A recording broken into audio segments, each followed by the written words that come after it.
इहाँ राज हमार चलल बाया हमारे ही चली।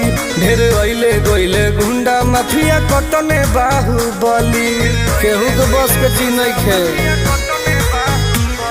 इहाँ राज हमार चलल बाया हमारे ही चली। ढेर अइले गइले गुंडा माफिया कतने बाहुबली, मार के गोली बंद कदम बोली हरदम ला सुता दे। माहौल जवन बदली के दुनिया से उठा दे, माहौल जवन बदली के दुनिया से उठा दे।